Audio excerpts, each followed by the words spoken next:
There we go. All right. So we're going to start. Carrie, Elizabeth, Sue, I am so glad that you guys are here. I am going to overload you with information today on how to pay for college. But that being said, I'm going to leave you guys with some really great actionable items. The topic, well, not the topic. We all want to pay for college, but this presentation is focused on late planning college uh, financing. And it used to be that homeowners plan to pay off their mortgages and live out their retirement debt free, which is a great idea. But a survey done by a national mortgage firm, American Financing, found that 44% of Americans between ages 60 and 70 have a mortgage when they retire. Nearly 17% think it's possible they'll never pay off their mortgage. That's not what this presentation is about. However, a stunning 32% predict they'll take more than 8 years. And why is that important? Problem is that if you're retiring and you still have debt past your retirement years, some of that debt is because you decided to pay for college using home equity, or you couldn't fully pay it off because you also have student loans. Student loan debt is there are two debt types that I'm so worried about. One is student debt. I'll be sorry. First adult conversation today. College loans and car refinancing. Focusing on college loans, Americans own over $1.7 trillion in student debt, which $46 million, 46 million borrowers. The class of 2019 graduated with an average of $28,950 of debt. And then unfortunately, 3 million people over 60 are still paying off those loans. So today we're going to help you identify ways that you may not have to overdo it. The problem that we have is that we're dealing with families that overpay for colleges. They take on too much debt and they hurt their savings in retirement, which, none of us want to do in retirement. So what's the challenge? College funding, there's a lot of competitive pressures, aggressive marketing, unrealistic college lists, deadlines, tension. Your kid is like, I really need to go to this school. It's hard to think about college financing. Sorry, jeepers, please rewind. College planning is a major finance problem with families. And there's nothing wrong with trying to finance a college that your kid wants to go to. But parents, especially this parent, feel pressure from their kids because they want to go to this or that college. So hopefully today we're going to help you work through some of this. I am the poster child for late stage college funding. It's like a pressure cooker, driven by brand. How are you going to finance it if you didn't start a 529 when your kids were young? And I've actually had clients that have dipped into their 401ks or retirement savings to pay for college, which there are ways to not pay a penalty when you borrow from your retirement funds, but you're still getting hit with the taxes. Okay, so before we move on, I just want to make sure you guys know who the heck we are. I am Kelly Olchek. I am co-founder and managing partner of Lindley and Company.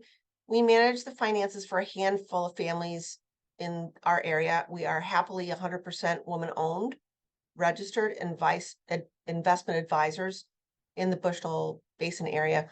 That means that we are fiduciaries.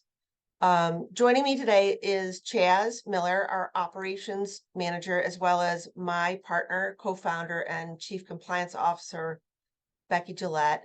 Chaz is going to be our Vanna White. She's our moderator.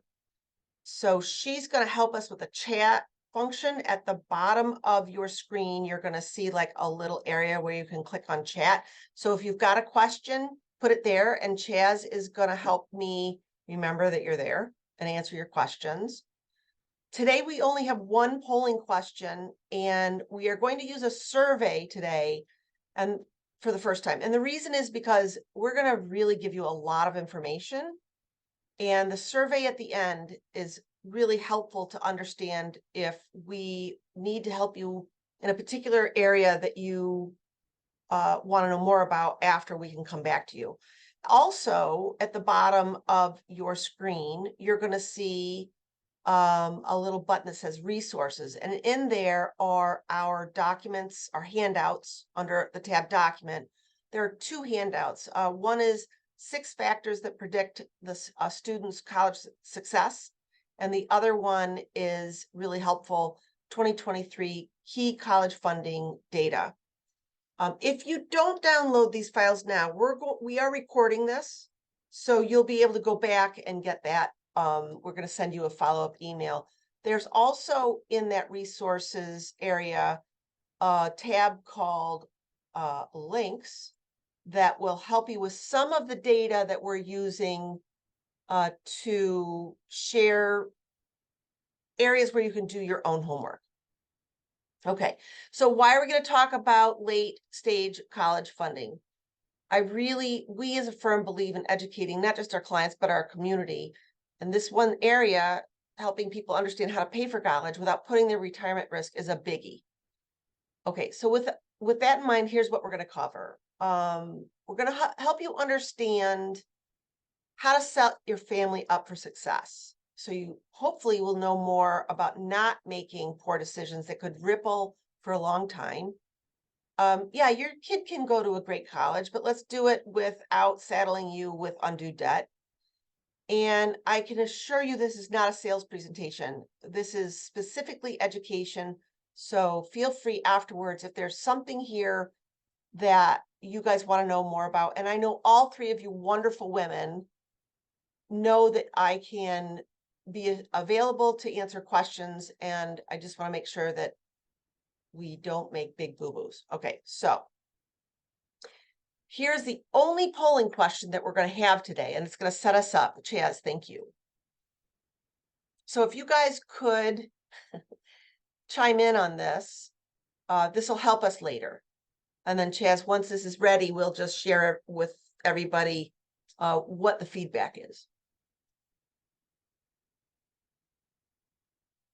And if you guys know my personality, yes, I added the last button.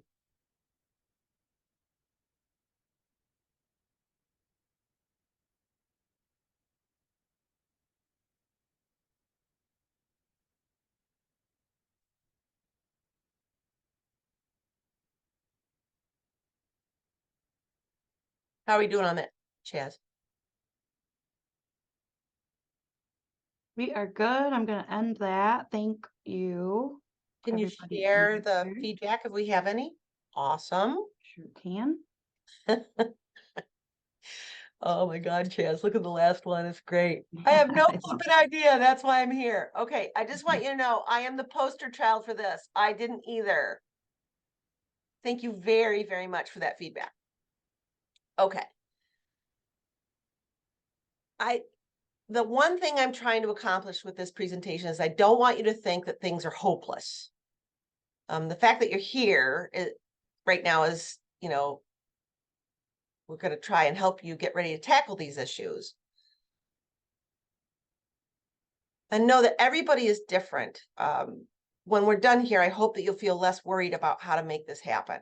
Okay, so what are the most important things you need to know about overpaying? So if you are a parent and you've got kids going to college soon or in college soon, the parent has got to drive the bus. The kid can be engaged, but the parent needs to understand the nuances. And a lot of people tend to pick the wrong school or overpay or underestimate the total cost, including how many years it can take to earn a degree. Okay, let's see. Fun fact, Kelly took 10 years to get through college. Luckily, my parents didn't pay for it, but I didn't know what I wanted to be, but it did take me longer than most. So I'm not saying that students shouldn't be involved, obviously. They should be involved in the planning process because they need to understand that this is a very, very big deal. Parents need to know what they're willing to pay and where the money's going to come from. So we're going to cover that. It's so easy to go in and search for a school that the kid says they like. And every college that shows up at a fair or, looks easy to pay for. Remember, these are for-profit institutions. So I knew a dad who let his son apply to his dream school, NYU, just to see what would happen, thinking the kid would not get involved. Guess what? He got it. He got accepted. And NYU is notorious for being stingy, and dad ended up paying much more than he should have and more than he could afford. So that's what we're trying to avoid right now. We want you guys to have your eyes wide open. I'm going to show you guys some slides here, and I don't want it to freak you out, but it's important for you to know where you're starting and how to find resources so you don't make these mistakes. So 24% of college students drop out the first year.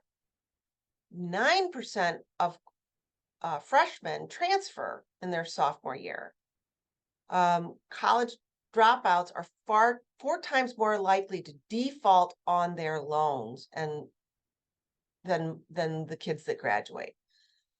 Just so you guys know, these previous slides, if you click on the resources button, you're going to see a panel, and I know I'm being redundant, but I'm covering a lot of stuff quickly. I want you to know you can go back to these places to get info. So the resources button under links has a lot of the tools that we're going to talk about. And when you get the replay, you can dig in deeper if you need to. Okay, so yeah. When you see these flashy things, best colleges, US News, blah, blah, blah, these colleges stuff encourages bad behavior. We are the flashiest, best school ever. And I remember when Liam, my son, I have a daughter named Grace, a son named Liam. When Liam was 8 years old, I was driving back from school and he announced, I'm going to go to Carnegie Mellon to be an architect. I almost crashed my car. Oh my God, you're 8 years old. Carnegie Mellon, where are you getting this? But, that happens frequently. So just to review this slide, these are very large organizations. It's nice to be on this list, but don't be fooled. All right, this doesn't mean anything. This is just marketing.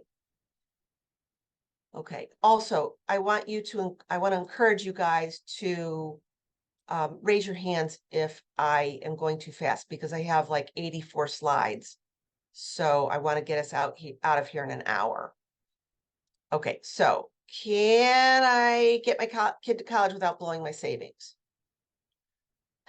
So I apologize for not being as articulate as mostly. I'm anxious because of the slides, so I do know how to speak articulately. The answer is yes, you can get your kids through college. It's a buyer's market right now, which I found really interesting. The media likes to hype the cost of college and the staggering student loans, which is true, but they're missing the important details that right now, just like real estate market, it's a buyer's market. And there are ways to find options to reduce your costs. Okay, discounts. For years now, tuition discounts have been creeping up. I wonder why. Because colleges are getting so expensive. And especially with COVID, colleges are not hitting their recruitment goals. So what happens? They are giving better discounts to their tuition. Now again, we're in upstate New York, and I'm a SUNY grad. My husband's a SUNY grad. My daughter's going to Geneseo. So when we look at some of these numbers, they are national. There are a lot of great schools in New York, but I found this kind of interesting. The average tuition discount at a private college, that's not a state college, is almost 60.3%. And the discount figure also comes from the same report as a national Association of College and University Business Officers. So this data is solid. Okay, I love this slide. You might naturally be wondering why schools are giving out so much money. Here's a reason. The strangest thing is because media attention is focused on the most elite universities. And there are a lot of schools out there that have great programs, but you just don't know about them. A closer look here, and this is one of the links. You could go into the links I provided to say, show me where these different schools have great offerings. So what do we need to focus on? And so I'm a certified financial planner. I like process. I like repeatable, defendable, documentable, so that we know a process. And here is the process that we're going to talk about. Price of the college, expected family contribution, which I think you guys probably are concerned about. I know I was. But then there's the graduation rate and then starting salary. So we're going to show you some pretty interesting things that you need to look at when you're approaching schools. So what's PEGS? Price. You got to learn how to use this thing called the net price calculator to decide what the college's true cost is. Expected family contribution. How much do they expect you to pay? And are you prepared to pay it? Graduation rates and salary. So graduation rates are how successful is the institution that you're sending your kid to and getting them to graduate. And then once they graduate, salaries. And there's a really neat slide I can't wait to get to show you this. So let's talk about price. So there's this thing that you can use called the net price calculator, and that helps you understand the true college costs. So here's the math, and don't be freaked out if you don't remember this. That's called Kelly's Job Security. What I found was most infuriating when I was starting to look at schools. First of all, I didn't know where to start, even though I am a financial planner, and I couldn't figure out what the school expected me to contribute. And so this is where this net price calculator comes into play, very handy. So this is where Liam's I'm going to Carnegie Mellon came in. It never dawned on me to start researching when he was 8 years old. My immediate response was, pretend it didn't happen. Also, don't do that. It's bad. Learn by doing, Kelly. But if you want to avoid the budget busting schools, it's critical to know where your kid falls in your ability to pay for college, even if they love this other college. So that is really, really important, because I want you to save tens of thousands of dollars to get into the school that fits best for you, kid, and your budget. Okay. So what I've experienced when I've been working with parents, sometimes they get guilted into paying for a college, Carnegie Mellon, that far outstripped their budget. And kids' guilt is so adorable, and it is a real thing. But this does really jeopardize your retirement plans. So knowing in advance what college costs will be will really help you understand what schools to eliminate. So I am 26 slides in. Are there any questions right now? I think we're pacing pretty well. So I don't want to just blab, blab, blab. I want to give you guys some opportunity to ask questions. None so far, Cal. Okay. So the net price calculator, you can go online and Google, like I did for Geneseo. SUNY Geneseo net price calculator, and almost every university out there is going to have this sort of thing open to you so you can get a ballpark. I think there was a question, Chaz. I saw a hand pop up, but then it went away. Maybe that, okay.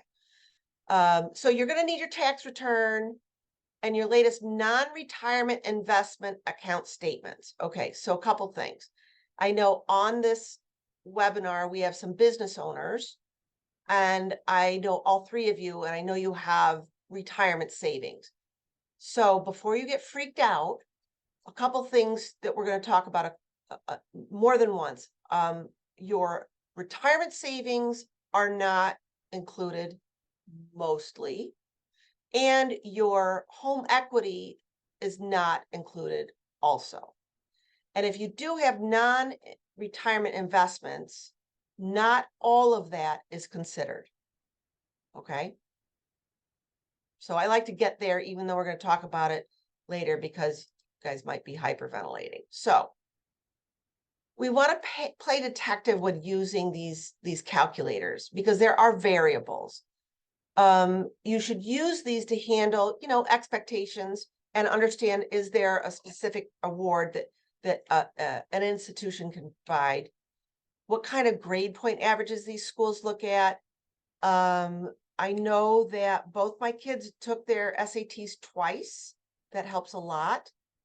And then you've got to look at, if you want to boost your kids' options, a higher GPA, does that really matter? So again, I'm going to say, don't be freaked out about your home equity line of credit. Out of all the institutions in the country, only 205 of them consider that. Business owners, those 205 institutions will consider that, but we're talking about Dartmouth, Harvard, that sort of thing. So see, this could be a little bit better for you, like worrisome wise. So not all of this is bad stuff. Okay, where to find the calculators? Just like I said earlier, I Googled SUNY Geneseo net price calculator, and that should come up in your search.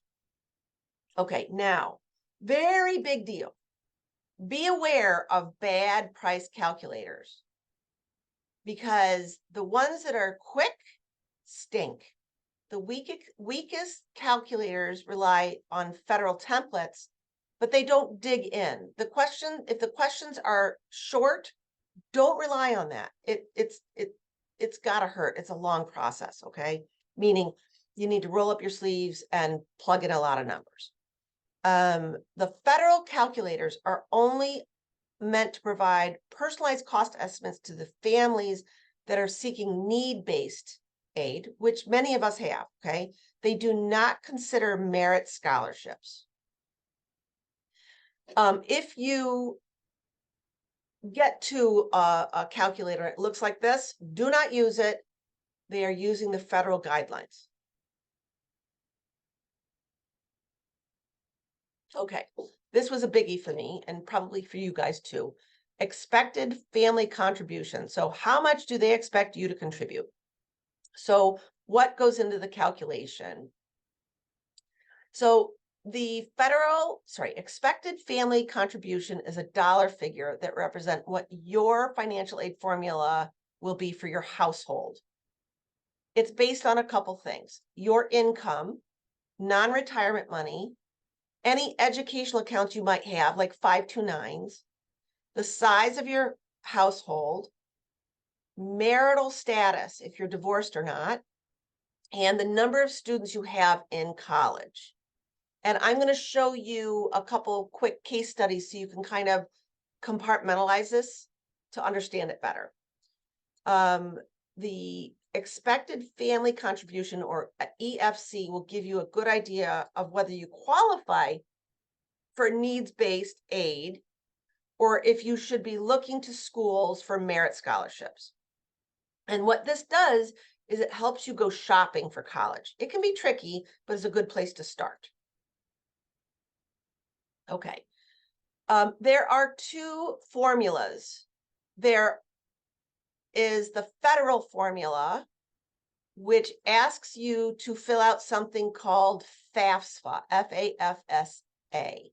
which stands for, free application for federal student aid.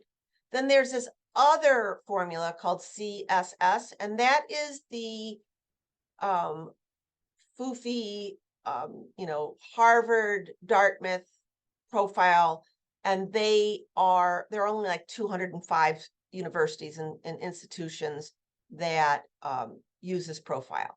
So we're going to mostly talk today about FAFSA. If any of you want to talk more about the CSS profile, we can do that offline, okay?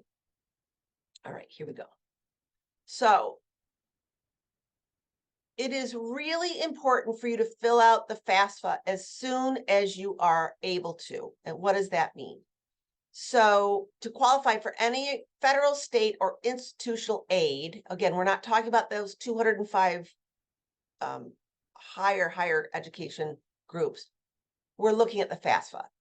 The earlier you file, the better for a couple reasons. So you can actually start your FAFSA October 1st to qualify for the next school year. So I did this in November of 2019, knowing that Grace was going to go to college in September of 2020. The earlier you file, early filers receive twice as much grant aid from state programs and public universities. So early is better. The other thing is some states have different deadlines. We're all in New York except for Carrie, but Carrie's in Portugal. Hi, Portugal. Hi, Carrie.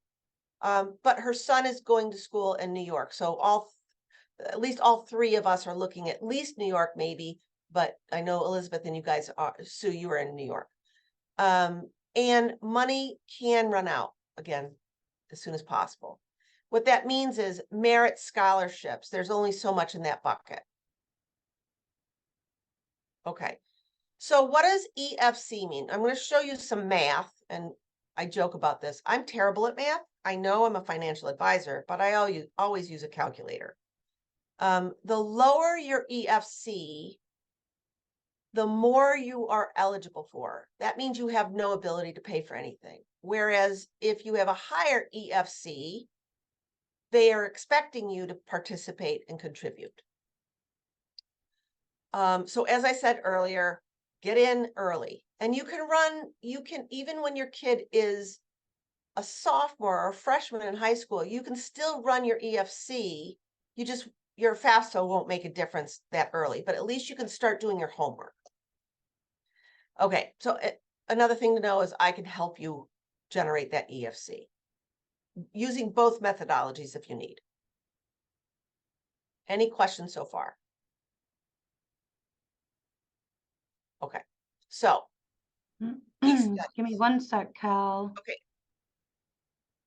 Sue says, I think it's December 1st this year. There is a new process, question mark. Have you heard that? Sue, I have not. And if you would do me a favor and send me what you saw about that, that would be helpful. And that doesn't mean I'm being caught off guard.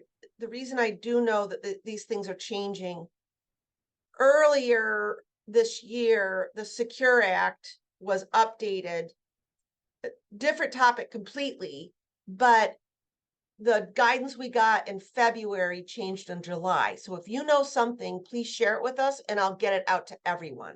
So thank you for that. That's awesome. Chaz, can you make a note so we'll capture that?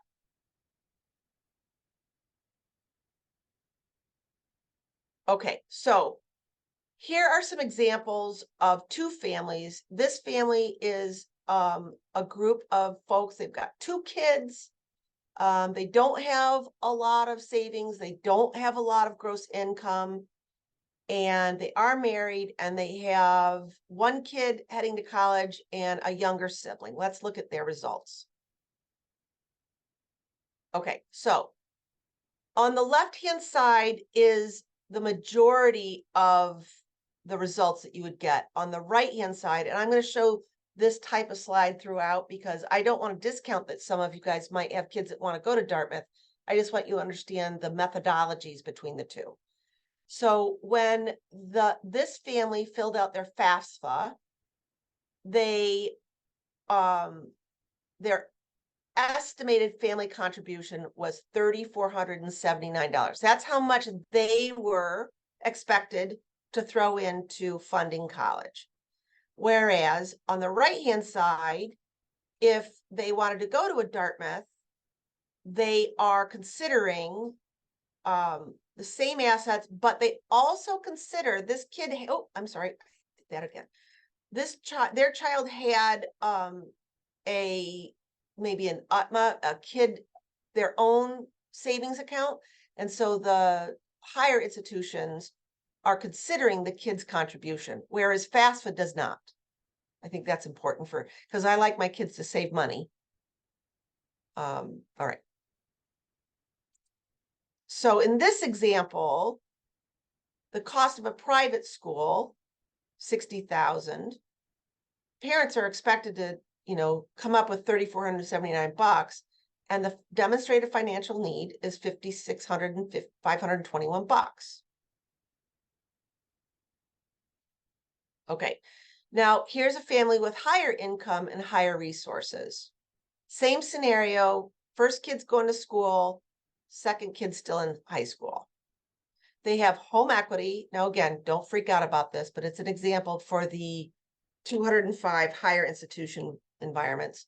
They have a little bit more, they have quite a bit more of investable assets, meaning non-IRA money, and they have higher gross income. So you'll see here with one kid, they're expected to come up with, oh, dang it, I keep doing that. I'm sorry. I'm trying to point at this thing and sorry. So stop, Kelly.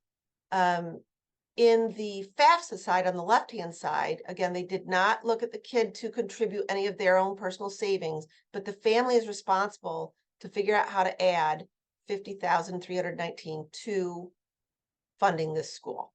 Okay. Versus the institutional, it's a little better, but the child's contribution is included. And if you were a business owner, the value of your business would also be included on that right-hand side. Okay.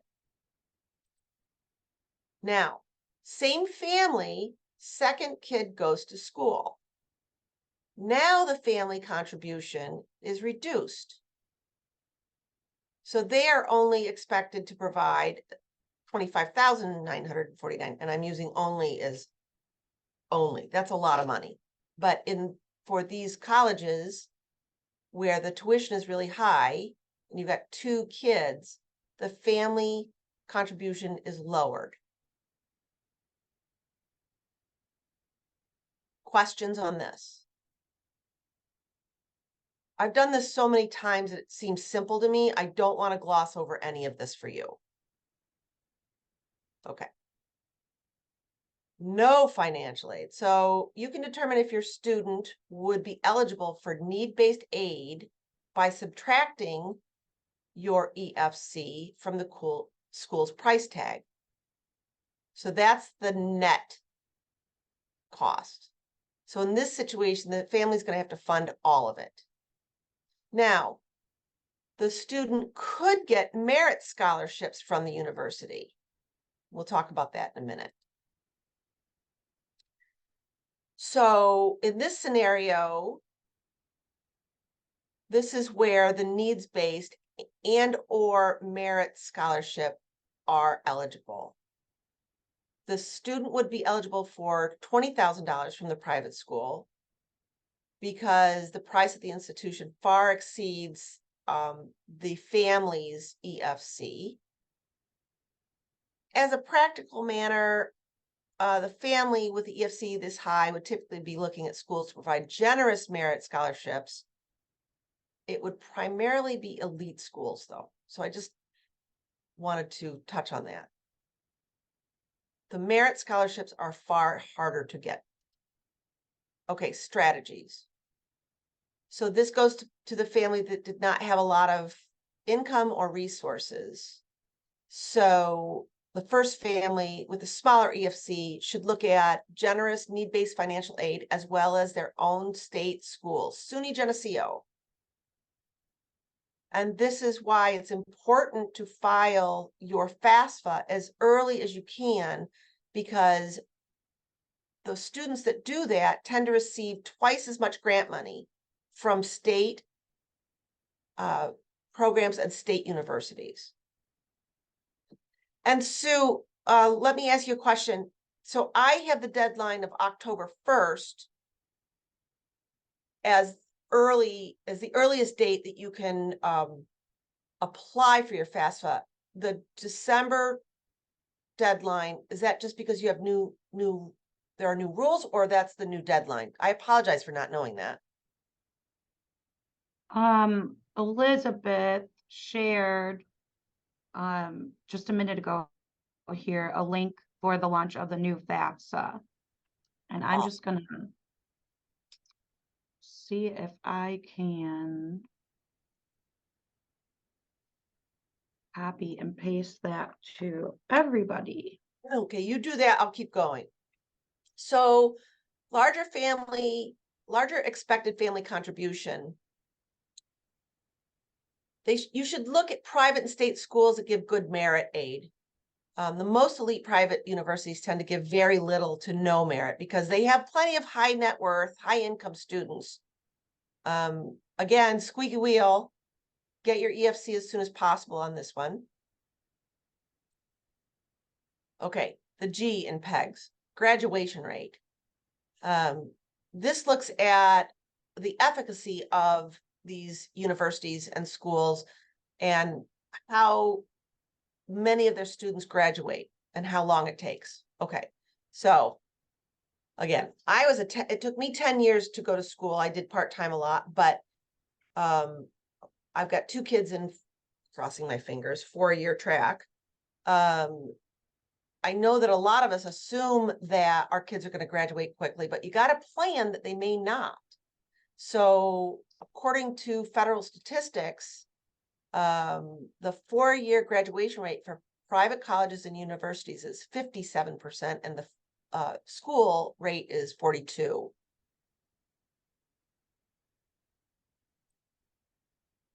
So if you Google, and this is one of the links in there, college completion, you're going to see what your college you're thinking about, what their 4, 5, and 6-year rates are.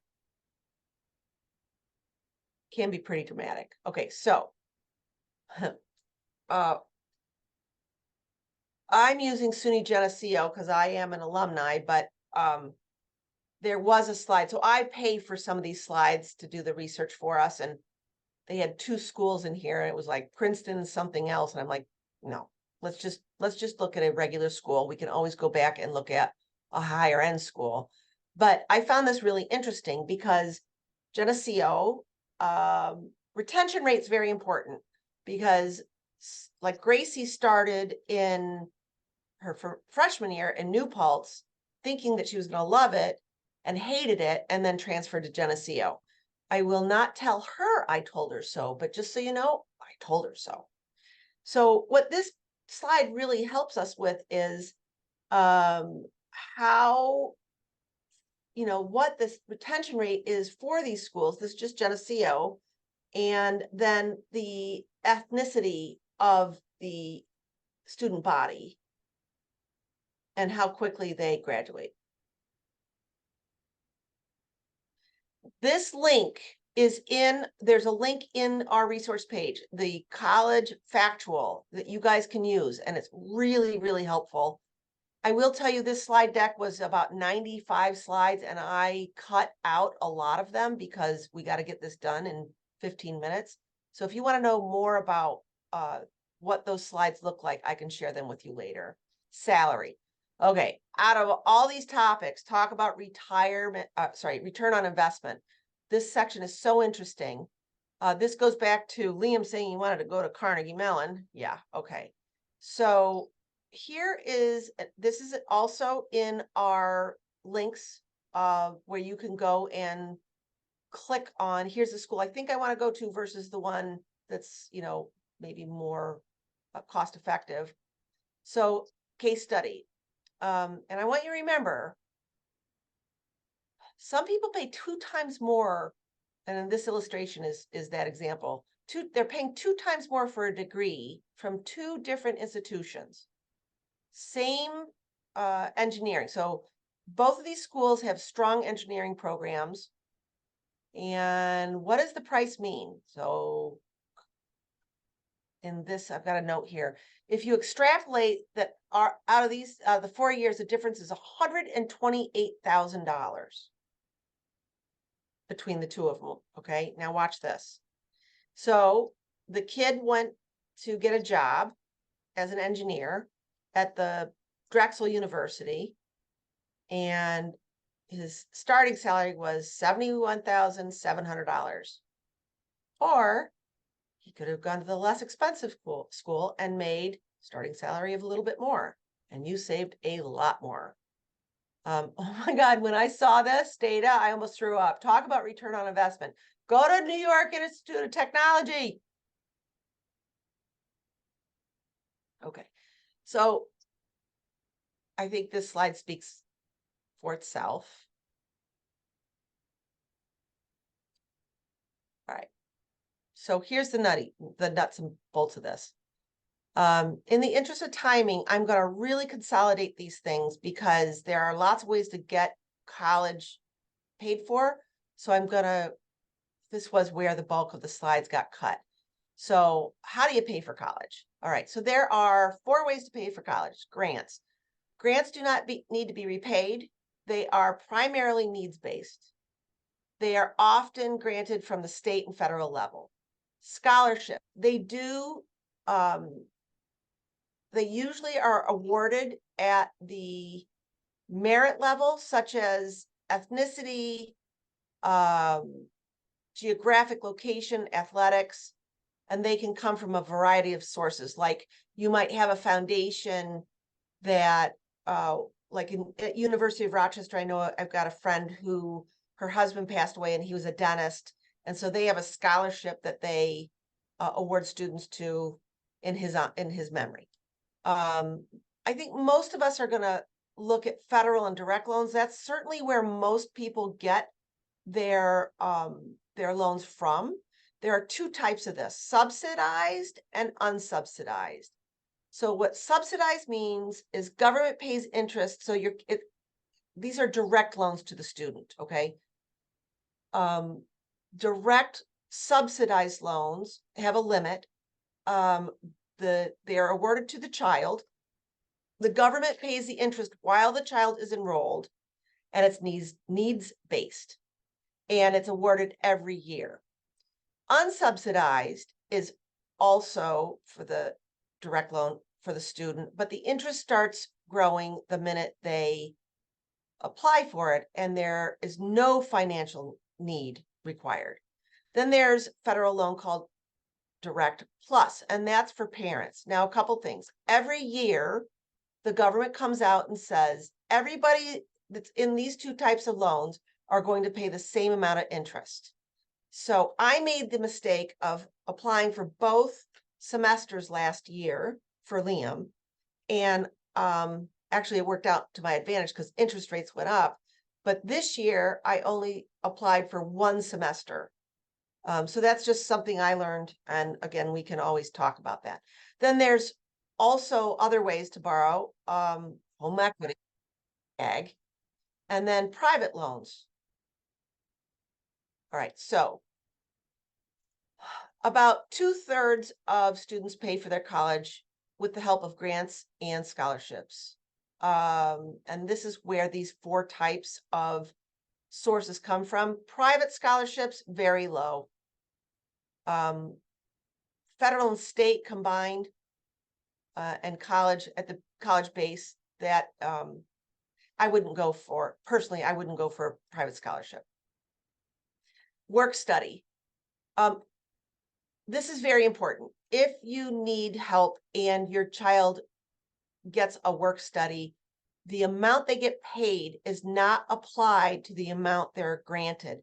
Whereas if they got a scholarship, let's say your kid got a $2,500 scholarship from your local Kiwanis club, which happens, the federal aid will be reduced by that $2,500. if your child has a work study, they do not count the work study against the aid that the kid is going to get. Any questions? Okay. Pell Grants, I'm going to hustle through this. Pell Grants are needs-based. Every year, the amount is capped. Colleges do offer aid programs. They also offer those merit-based programs. If you want to know about state merit-based scholarships, you can Google name of school and scholarships. They're going to come up with, did I add this next one? They are going to come up with a list of scholarships that college has. I cut this slide, but it gives you a list of available scholarships that that college has, and then your kid can apply for them.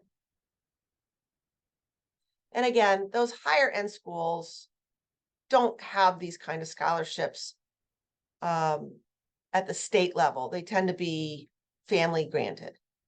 Aid from private schools.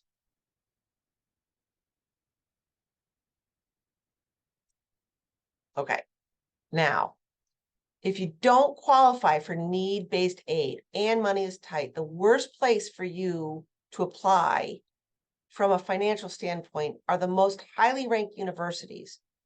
Look at the top US News rankings and you'll see that kind of schools. They are included, but you're not going to get a lot. It's a marketing program. They want your kid to go UCLA, okay? So this is pretty interesting. The schools most likely, this is the little secret, the most likely schools to provide big discounts are schools we don't know about. There are many institutions that fall into the categories with colleges, research. They're just smaller and not cool, but there are a lot of universities and colleges that have great programs. These colleges often only educate undergrads. That's important, okay? Master's level universities have a few PhD programs and are research-based. So my husband went to SUNY Potsdam and got a undergrad in physics, and then went to University of Dayton as a grad student, and he got his entire master's paid for and got a stipend, but he was an indentured servant. He had to be a teacher's assistant, but he couldn't have afforded that master's without that offering, okay? So that's very, very important to know, is look at schools that you don't know about and throw that net out wider. I know there's a university in Pennsylvania called Edinburgh. They have great programs and great aid. That's just one example. This is a link that we've provided, college data website, which will help you dig into that kind of information. Oops. And actually, I'm glad I did that because we've got 7 minutes. You guys will have access to these slides after. I want to make sure that we end at 1 so that we keep you guys on track. There is a way to identify the school's generosity.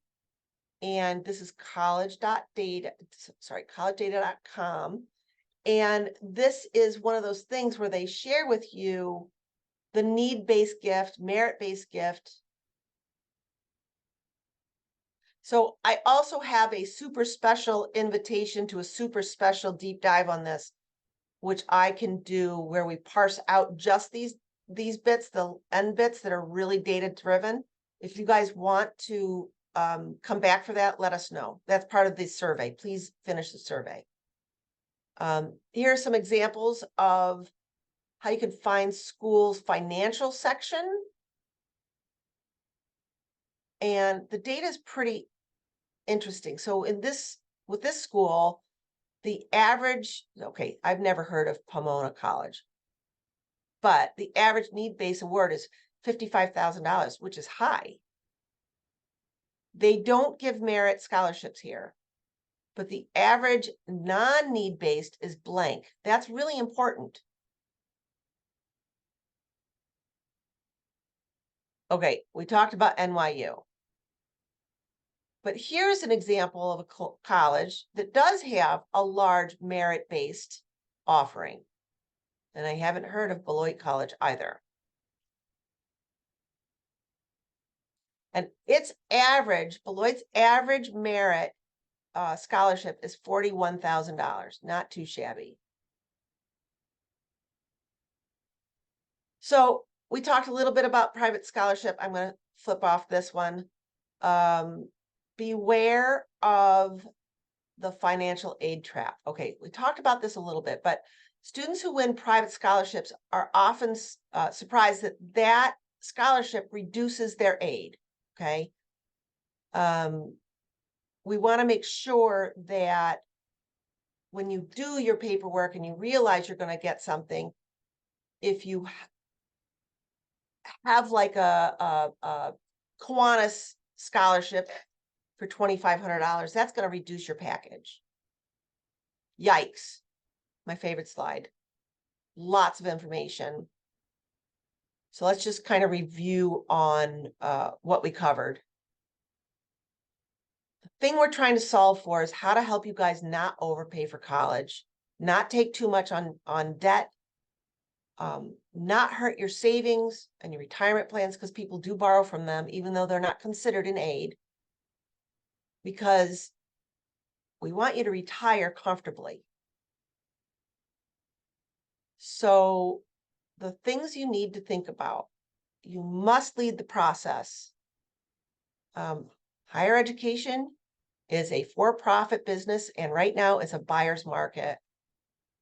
The data points you have to gather: price, expected family contribution, graduation rate, starting salary, and then understanding how financial aid works. So we want you to start by developing, a strategy. I know that I did not cover one other thing. It's really important, actually. Chaz, thank you for bringing this up. New York State has something called the 2+2 program. And what that means is, and I actually benefited from this. I was a terrible student, but once I got going, I enrolled in MCC and did the 2+2 program with Geneseo, and all my credits from MCC transferred to Geneseo. And I think I walked out with like $6,800 in student debt. And the 2+2 program is pervasive throughout the state. It's awesome. Okay. So I would be very happy to help any of you fill out this process and start a plan if you want. Because I think, knowledge is power. So I invite you to let us know if we can help you. I don't charge for this. This is not a marketing session at all. I am trying to help you guys avoid the mistakes that I did. I'm trying to shorten your learning curve. So what I really want you guys to do is be able to see what your, the first step is, figure out what your EFC is. In your resources here, and you'll get this via email, are the quick reference guide, how to cut costs in college, how to strategize for a successful college student. I hope that you guys will give me feedback on these. This is the first time I've done a college planning seminar bashfully, because up until 3 years ago, I didn't do it because I didn't want to know. But I'd love your feedback. And actually, 1 minute minus to go, and we are done. Any questions? Carrie mentioned she had not heard of the 2+2 program, so that might be. Yeah, I also did the 2+2 program, and it worked out really well. And you went to Brockport, right? Yep. MCC and then Brockport. Yep. But you go in, I think you go in as an adult student, so you're eligible, you're more eligible to be accepted at the +2 college because of how you're transferring. Yeah. And the success rate on 2+2 candidates is so high because you're a professional student.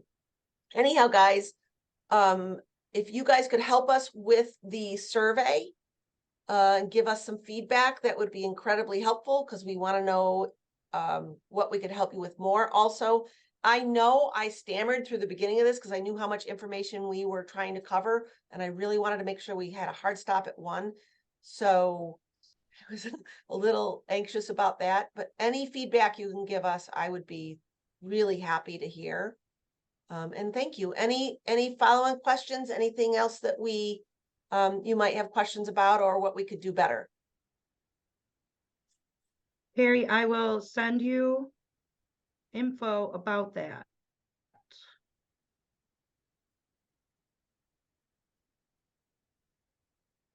And then we can follow up if that's something that could be applicable for your son. Yeah, great. Thanks, everyone. Thank you, everybody. Yeah. Bye. Right.